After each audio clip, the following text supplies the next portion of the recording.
Fala, mano. Vamos seguir aqui então o nosso estudo do capítulo 1 do Manual de Desenho de Algoritmos. Reasoning about Correctness. Basicamente raciocinando sobre corretude, sobre correção, sobre um algoritmo estar certo ou não. A gente pode traduzir como corretude, como correção, como correto, todos fazem sentido com correctness. Ele vai começar a trazer os exemplos anteriores, então se você não viu os primeiros vídeos e curtiu, volta lá depois, ou pare e vê e depois vem pra cá, que é interessante. Dá pra entender sem ver lá, mas é legal você absorver o restante do conhecimento ali também. Então ele vai estar sempre se referindo aos exemplos que a gente já estudou aqui, são os exemplos do ciclo, do braço robótico, o Two Robot Optimization Problem, e o problema do ator schedulando, agendando diferentes filmagens que não poderiam se sobrepor, não poderiam ter overlap em tempo de filmagem. Foi o último problema que a gente estudou ali. Fazendo esse disclaimer aí, fazendo essa observação, ele vai trazer esses exemplos sempre que ele precisar de exemplo, então ele está continuando o capítulo aqui. Como a gente já sabe, a ciência da computação é meio que matemática aplicada, num certo sentido. Então, muita coisa tem a ver com pensamento matemático já, coisas mais antigas do que a própria computação. Isso aqui é uma delas. Começa lembrando a gente, o primeiro ponto é que a gente precisa entender qual é a ferramenta que a gente utiliza para auferir ou para definir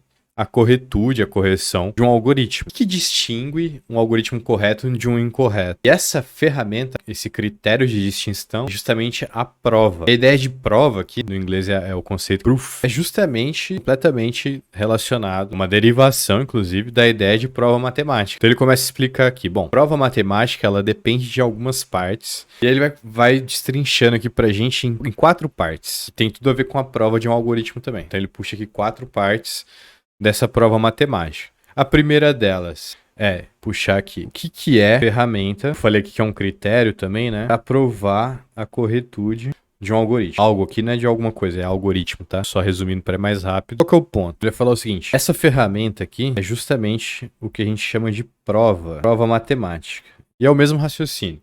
Aí ele começa a explicar que isso aqui tem 4 partes. Então bora lá para as 4 partes disso aqui. A primeira delas é: precisamos ter uma afirmação, um statement claro e preciso do que se está tentando resolver, do que a gente está tentando resolver. Então, qual que é o problema? Então, a gente tem aqui um problema, vou resumir como problema claro e preciso. Isso aqui tem a ver com a explicação do problema, o statement, né? Ou seja, a maneira como a gente afirma o que é o problema é o que demonstra pra gente o quanto de clareza e o quanto de precisão tem no nosso entendimento do problema.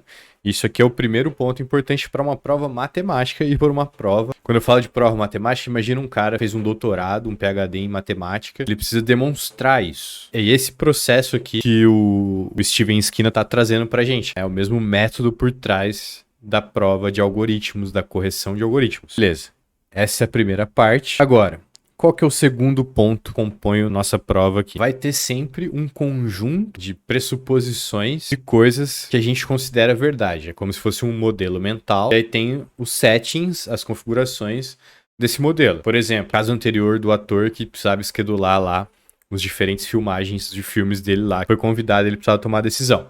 Qual que era uma verdade? Uma das suposições que a gente toma como verdade para fazer sentido aquele problema é justamente o fato de que ele não poderia ter 2 filmagens que fossem sobrepostas. Ou seja, se ele começasse uma filmagem hoje, ele não poderia fazer outra que começasse no meio dessa, enfim, tivesse cruzamento ali, sobreposição entre momento, né? Então a questão temporal ali, não poderiam acontecer 2 filmagens ao mesmo tempo mesmo elas começando e terminando em momentos distintos. Isso é uma suposição desse modelo mental. Todo problema é um modelo mental, querendo ou não. Você vai sempre ter um conjunto dessas suposições que precisam ser consideradas verdade, ou seja, o que tem nisso aqui? Quais são as regras disso aqui? Mesmo que seja algo mais exercício mental, você pensar em termos científicos, em termos matemáticos, em termos algorítmicos, aqui precisa dessa organização do setting, né? Dessa organização do ambiente, onde que eu tô, quais são as pressuposições, quais são as regras disso. Meio que regra de laboratório, como que você controla as variáveis de um laboratório, é meio por aí. Ele adiciona uma parada interessante que é, cara, e essas regras que a gente está assumindo como verdade, essas suposições, também podem ser parte da prova, da prova que você está construindo. Então, a prova vai levar em consideração isso também. Então, resumindo isso aqui, vai ter sempre um conjunto de suposições verdadeiras. E aí, se você quiser escrever um pouco mais sobre isso, e essas suposições, a gente, quanto mais conhecer, melhor. Então, o que eu estou considerando que é verdade nesse cenário? O que eu estou considerando que está fora desse cenário? quais são as variáveis que eu tô tentando controlar, mas resumindo, fica legal assim. O terceiro ponto, falar o seguinte, cara, tem uma cadeia de raciocínio que vai te levar sempre das suposições até a sua prova. Então, no fundo, a gente tá sempre falando de cadeia de pensamento aqui, né? Então, algo que leva a uma ou outra. Uma função é executada e o output dela é passado para uma segunda função. Mesma coisa, módulos de arquitetura se comunicando, enfim. Num certo sentido, ele está falando assim, existe um sistema de pensamento aqui, de vários raciocínios, que são uma cadeia, tem uma certa ordem, segue um certo fluxo aqui, e vão te levar justamente das suposições, ou seja, do cenário aqui, à prova. Isso aqui é a cadeia de raciocínio, ou de pensamentos, tanto faz nesse caso. Isso é muito interessante, porque se a gente for pensar naquela ideia de que isso é até um chavão aí já, o mercado é muito importante, é você se apaixonar pelo problema, muita gente vai dizer, né? Vários profissionais de várias áreas vão dizer isso, vários níveis. Por que se apaixonar pelo problema? O ponto é que é o seguinte, você se apaixonar pelo problema, você vai entender o problema.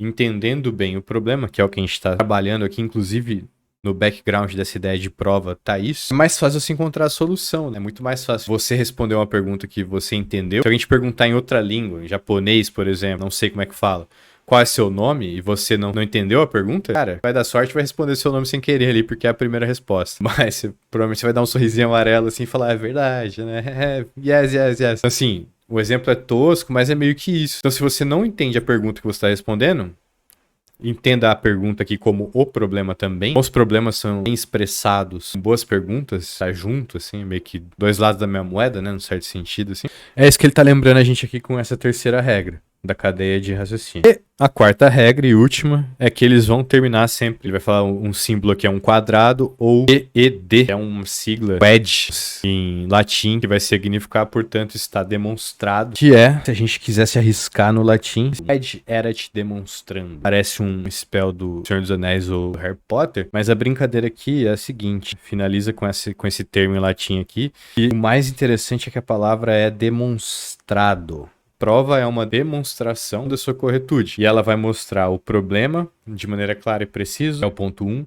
Ela vai ter um conjunto de suposições verdadeiras, então você precisa entender as condições do problema. Ela vai ter uma cadeia de raciocínio ou uma cadeia de pensamento que sempre vai te conectar as suposições até a prova. E por fim, ela vai ser considerada demonstrada. Você vê que aqui não tem, vamos dizer assim, um algoritmo por trás de machine learning ou deep learning, ou seja, classificando isso aqui, falando essa prova é verdadeira ou não. Na verdade é uma parada meio antiga, né? O latim aqui é interessante, fiz questão de trazer. É uma questão bem humana mesmo, como que os matemáticos provam a correção, a corretude dos seus algoritmos matemáticos, das suas fórmulas, enfim, das suas teses, e a maneira como a ciência da computação vai demonstrar também a correção de um algoritmo. É o mesmo framework de raciocínio encadeado, metodológico, sistêmico, tem uma lógica interna e os motivos aqui, num nível mais resumido, traz pra gente esses 4 pontos bem rápido, é um parágrafo só, mas essa é a ideia. E ele vai continuar explicando aqui. Então, o nosso ponto é entender agora que os algoritmos corretos dependem de uma exposição cuidadosa. Qual que é o problema que eu tô resolvendo? Tem algum esforço aqui, precisa raciocinar, precisa pôr a cabeça pra pensar,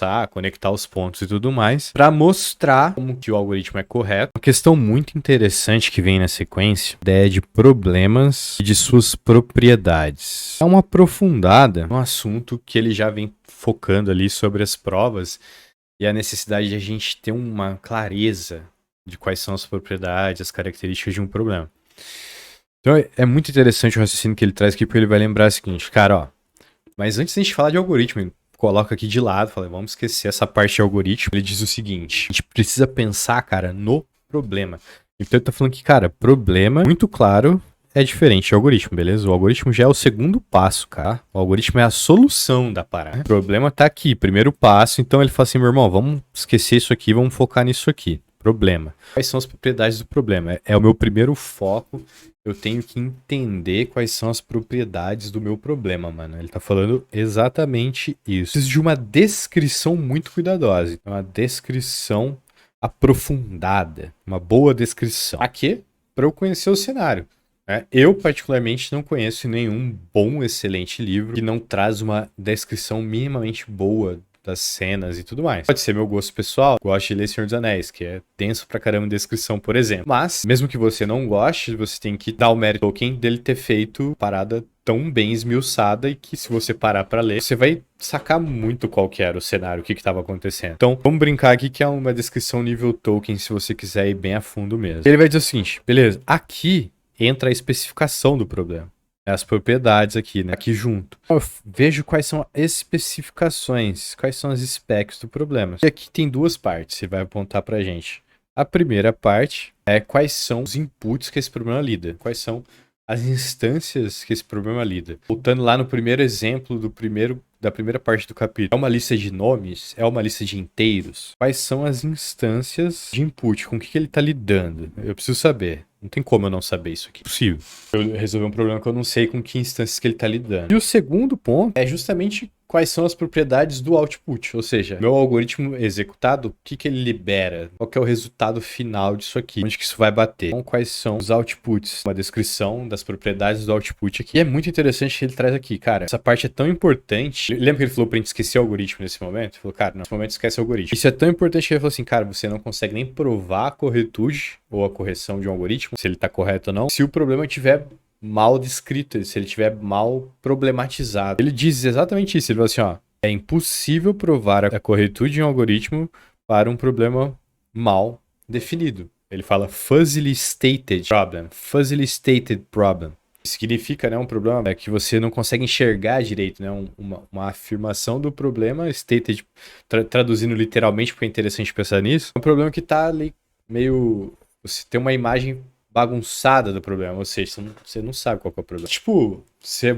quer montar um quebra-cabeça, mas você não sabe a imagem final dele, fica bem mais difícil você organizar as peças e ir encontrando as conexões. É mais ou menos esse fuzzily stated, é tipo você ter um quebra-cabeça para montar, mas você não sabe qual é a imagem final que ele vai chegar. Fica bem mais difícil. Se não, impossível, né? Nunca tentei. Alguém já tentou? Comenta aí. Resumindo, se isso aqui tiver ruim, a gente não estiver enxergando direito, o output final disso aqui é uma solução não correta, né? Às vezes você vai ter até uma solução que funciona, mas às vezes ela funciona mal, às vezes ela tem casos que ela não tá funcionando bem e nem está sendo percebido, por falta de observabilidade e tudo mais. Muitos cenários, né? Vai depender da sensibilidade ali do software e tudo mais. Portanto, a gente precisa de boas definições de problemas para termos boas soluções. Esse é o resumo da ópera nessa questão aqui. Uma estratégia interessante que ele aponta na hora de pensar algoritmos, pensar o design de algoritmos, é justamente evitar duas armadilhas muito claras que ele define aqui. A primeira delas é fazer perguntas mal definidas, então, sei lá, perguntas muito genéricas. Por exemplo, qual que é o melhor caminho entre o ponto A e o ponto B? Tem aqui o ponto A, o ponto B, e eu faço uma pergunta, cara, qual que é o melhor caminho entre esses pontos? Nesse desenho aqui, ultra simplificado, não faz muito sentido, mas imagina que esse ponto aqui, A e esse ponto B, não tem um caminho conhecido entre eles, beleza? São duas cidades distantes e tudo mais. Essa pergunta é ruim, ela é meio fraca no sentido de ser muito ampla. Então, se eu perguntar qual que é o melhor caminho, a primeira pergunta que eu tenho que fazer assim, tipo assim, o que é o melhor caminho? Se eu tô perguntando qual é o melhor o quê? Que sentido? Poderia ser o caminho mais rápido, poderia ser o caminho mais curto, às vezes o caminho mais curto não é o mais rápido, poderia ser, sei lá, o melhor caminho, às vezes a pessoa não gosta de fazer muito curvas, numa estrada com muitas curvas, seria o caminho sem curvas ou com menos curvas. Então, esse tipo de pergunta muito genérica não é legal. Problema, então a gente tem que ser um pouco mais específico. Por exemplo, qual é a distância mais curta entre o ponto A e o ponto B? Aí eu estou fazendo uma pergunta bem definida. A distância mais curta entre o ponto A e o ponto B. Só assim, mas a mais curta não é necessariamente a distância mais rápida. Ok, essa é uma pergunta completamente diferente, entende? O raciocínio aqui é justamente a gente ser capaz de dividir essas coisas. Mais curta é um problema, mais rápida é outro problema. Ou com menos curvas é outro problema. Né? Às vezes a pessoa vai achar que a melhor estrada para fazer uma viagem é com menos curva. Outra vai achar a mais curta, outra vai achar a mais rápida. E, de fato, a mais rápida não é necessariamente a mais curta. A gente sabe disso por outras variáveis, como, por exemplo, clima, tráfego, pico de horário, dependendo da região, tudo mais. São várias questões aí que não são exatamente só da estrada em si, num caso de viagem, por exemplo, aqui. Então, ó, delimitando aqui na prática as instâncias do problema, né? Viagem de carro, né? O que esse ponto significa? Uma viagem de carro em contextos de metrópole em que o trânsito pode influenciar e nem sempre a rota mais curta é a mais rápida, então o problema da rota mais rápida é diferente da rota mais curta. Seria uma forma da gente entender isso aqui. E a segunda forma da gente criar boas definições de algoritmo é evitar a segunda armadilha, que é tentar não envolver goals compostos. que seria goals compostos? Por exemplo, uma resposta, né, um problema que justamente quer responder qual que é a rota mais curta e mais rápida. Isso aqui pode ser, às vezes, uma armadilha desnecessária. Aproveitando o mesmo exemplo que a gente já está usando, faz mais sentido a gente pensar de uma forma mais específica mesmo e tratar isso aqui como dois problemas, ao invés de juntá-los num problema só e criar um algoritmo só para resolver isso. É mais inteligente ter uma estratégia que é modularizadora aqui, já que nós vamos encontrar diferentes níveis de especificidades e desafios para resolver cada um desses problemas. Resolver os dois juntos pode não ser o caminho mais interessante, que é justamente esse pitfall aqui dessa segunda armadilha, que é fazer gols compostos. Juntar isso aqui seria justamente fazer um gol composto, talvez não seja a melhor solução. Um único produto resolvendo isso aqui, beleza. Resolvendo as duas questões, talvez em separado aqui, e juntando esse resultado aqui na hora de fazer uma recomendação para o usuário final. Ok, aí é outra história. Aí a gente já está num nível mais agregado de problema de negócio sendo resolvido, não de problema algorítmico. Mesmo que para negócio, às vezes vale a pena dissociar também, né? E pensar como caminhos e módulos diferentes, às vezes do ponto de vista de internos e tudo mais, mesmo que a solução lá na ponta seja conectada para o usuário final. A respeito da expressão de algoritmos, nosso autor vai ajudar a gente a lembrar três coisas interessantes. A gente pode usar três tipos de expressão para algoritmos. A linguagem natural, português, inglês, espanhol, enfim, a qual for sua linguagem natural. Pseudocode e code, ou seja, uma linguagem de verdade. Quais são os prós e contras, né? A linguagem natural é interessante às vezes para você explicar de alguma maneira, seja para você, para o time, para o stakeholder, em algum momento mais rápido ali, sem se preocupar com a implementação, uma coisa mais geral. Ela funciona muito bem, ela é livre, né? Não vai ter nenhuma restrição sintática, nem semântica, etc. O pseudocode, isso são as observações dele, tá? Do autor.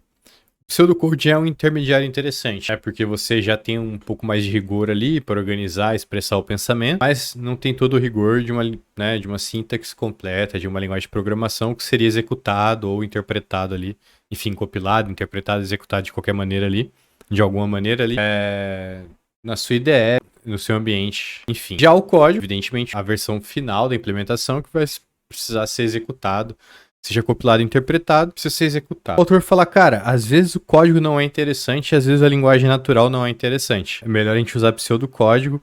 É uma alternativa bastante interessante, bastante viável quando a gente estiver falando de algoritmos. Quando a gente estiver pensando, desenhando, não implementando o algoritmo, né? A gente pensando, desenhando o algoritmo, ensinando, explicando o algoritmo, o autor fala assim, eu acho interessante o pseudocódigo. Mas ele não fala que está errado, né? Apesar de que ele não gosta muito de já correr pro código. Ele aproveita esse momento para lembrar, assim, cara, geralmente o código é o último passo. Então, às vezes, prefiro não começar com o código, mas sim com o pseudocódigo. Ele fala nem sempre com linguagem natural, mas começar com pseudocódigo. E ele explica por quê. E ele fala assim, cara, uma lição importante disso aqui é que ele vai dizer o seguinte, vou colocar até entre aspas, o coração, fala assim, the heart of any algorithm is an idea.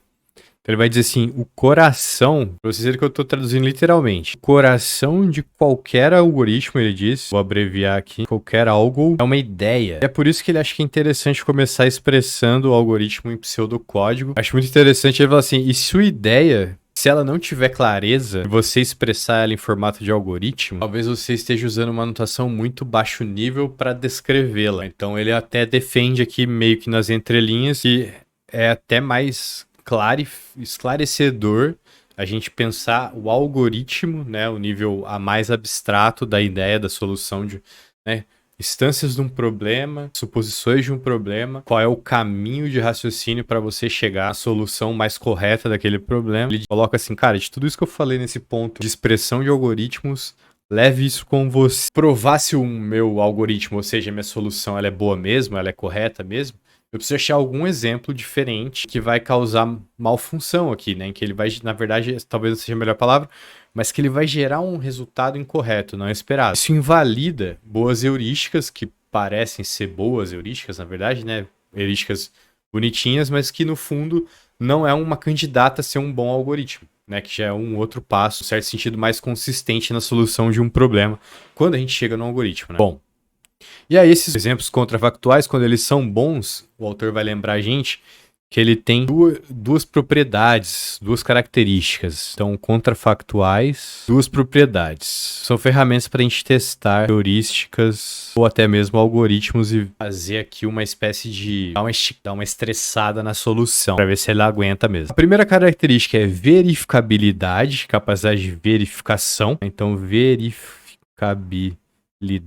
E a segunda, simplicidade. Interessante, né? Simplicidade aqui é bem interessante. A gente vai entender o que significa. Bom, a verificabilidade ou a capacidade de ter verificação disso é que esse exemplo ele é capaz de demonstrar que uma instância em particular, ou seja, um contexto em particular, ele vai pegar um algoritmo e vai ser capaz de mostrar qual que é o resultado do algoritmo, demonstrar qual que seria o resultado melhor, ou então qual seria um resultado mais próximo do ótimo, do correto. Contra-exemplo, ele teria que ser capaz de demonstrar, ou de mostrar, ele usa a palavra só display aqui, então não é nem demonstrar, mas é mostrar uma resposta melhor. Então ele tem que mostrar que existia uma resposta melhor para, de fato, né, quebrar o algoritmo. Então a verificação é essa. Tá, beleza, mas por que não é a melhor resposta? Não, porque a melhor resposta neste caso seria essa.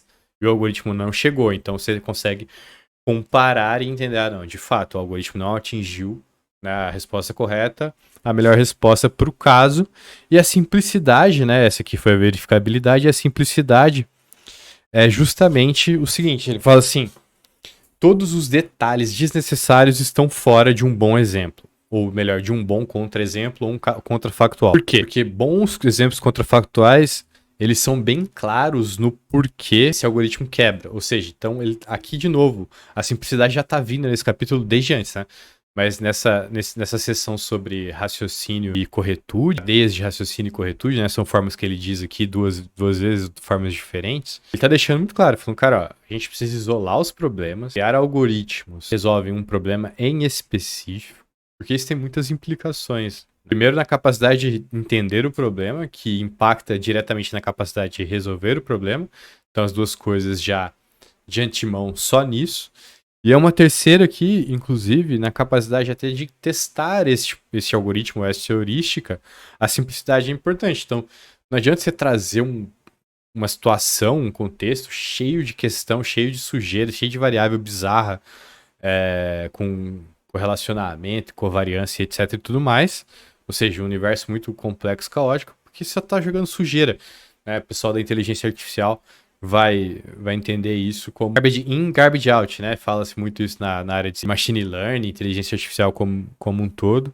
Por quê, né? Que garbage in, dados ruins, né? Geram inferências ruins. Por isso, né? Mais ou menos isso aqui. Se trouxer um exemplo muito cheio de coisa, vai dizer muita coisa, né? Vai ser um empecilho ali até para o pensamento fluir, para resolver o problema e para testar a solução também. A simplicidade é fundamental por isso. Porque, resumindo aqui, você precisa ser capaz de demonstrar que a instância que você encontrou, ela tem uma boa razão para quebrar o algoritmo. Né? Você tem que mostrar que quebrou mesmo porque quebrou, né? Qual que é a especificidade do problema que não cabe ao caso. Então, a partir do momento em que você encontrou esse exemplo contrafactual, é bem interessante, o autor até sugere, né? Vale a pena você simplificar ele para sua essência, tirar as sujeiras e pegar ali qual que é o núcleo, onde que a coisa está quebrando. Para esse debugging, né? Bom, enfim, mais uma associação interessante aqui. Ele dá algumas sugestões, cara, pra gente fazer isso, procurar contra-exemplos ou contrafactuais. Fala o seguinte, né? Que é encontrar contrafactuais, vou resumir aqui. Primeira sugestão para você fazer isso bem é pensar pequeno. Então, think small é o primeiro, pensar pequeno. Ou seja, isolar a área, né, cara? Tentar olhar no detalhe poucas coisas para você ter domínio ali da situação. A outra é pensar exaustivamente, não é pensar pequeno de não querer atingir grandes objetivos, não é isso? É isolar, né? A área ali para você ter um grande domínio e aí depois você vai expandindo. Então, pensar exaustivamente, cara, aquela velha pergunta. Você tem certeza que você pensou em todas as possibilidades? Procurar a fraqueza, isso aqui é interessante. Hunt for the weakness. Então, buscar ou procurar, vou colocar procurar aqui, procurar fraqueza do problema, a fraqueza da solução. E ele resume aqui, né? Então, pô, se um algoritmo tem uma certa proposição que tende a, por exemplo, a buscar sempre uma solução mais grid, cara, uma estratégia de pensar, beleza, bom, isso já é uma fraqueza, né? Porque se ele tende sempre a uma solução grid, em si, isso sendo uma constante, já pode ser uma fraqueza da solução. A sugestão que ele fala assim, cara, é buscar empates, ou ele fala go for a tie, né, que é tipo uma expressão, tá mais perto de uma expressão aqui, né, que uma frase literal, mas a gente pode entender pela explicação que ele tá querendo dizer assim, né, uma forma de você quebrar uma heurística grid, prover instâncias ali, exemplos, contra-exemplos, que tudo tem o mesmo tamanho, que não varia. Ele faz isso muito, aqueles testes que a gente estava vendo no vídeo anterior e da sessão anterior, com o exemplo do ator lá, né, que tá buscando durações de filmagem, o gráfico media o tempo pela distância dos gráficos, mostra exemplos lá, né, tipo, usando os mesmos exemplos que a gente já viu, tem momentos em que ele faz os testes com tamanhos de timelines, né, que são distintas, e tem hora que ele usa algumas muito parecidas, né? Um algoritmo mais greedy, um algoritmo mais ganancioso, ele vai tender sempre a tomar decisões, minha decisão vai sempre partir do que é maior. Eu vou tender a buscar a solução ótima, pensando direto no que é mais vantajoso, que é por quantidade, né? Resumindo o raciocínio. Ele vai falar, cara, você fazer instâncias, então, que são do mesmo tamanho, esse aqui não tá do mesmo tamanho, mas quase, é uma forma de você quebrar esse raciocínio e ver se um algoritmo que tende a ser mais ganancioso vai performar bem também nesses casos. Então, buscar go for a tie aqui a gente pode traduzir como buscar similaridade, alguma coisa nesse sentido. E a última sugestão é buscar por extremo, porque buscar os extremos mostra geralmente um caso meio típico do máximo do que poderia acontecer dos dois lados, vamos dizer assim, né? Geralmente em extremo a gente tá pensando em dois lados. Mas enfim, pode ter vários extremos, né? Olhar para os casos extremos, olhar para os cutting edge da vida, entender ali, né, exatamente até onde chega ou não a solução, o que é um contrafactual que quebra ou não uma solução ou termina de validar. Bom, resumindo, né, isso aqui então é skill para a gente quebrar a lógica de uma heurística, ver se ela se sustenta, até onde ela se sustenta, basicamente para testar heurísticas, né? Testar explicações, testar raciocínios para uma solução de um determinado problema, heurísticas. No próximo vídeo a gente segue com o tema indução e recursão, a sequência do nosso capítulo 1 aqui. Valeu, até a próxima.